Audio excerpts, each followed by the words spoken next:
In this video, we solve a problem on the topic sort.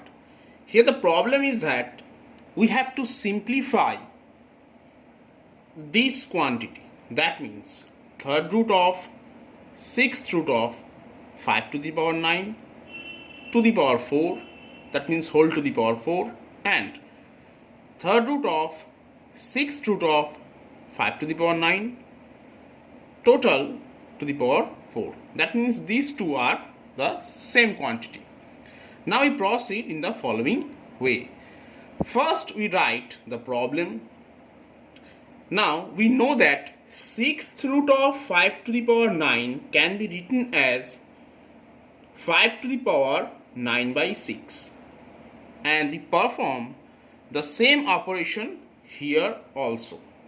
Now third root of 5 to the power 9 by 6 can be written as 5 to the power 9 upon 6 into 3.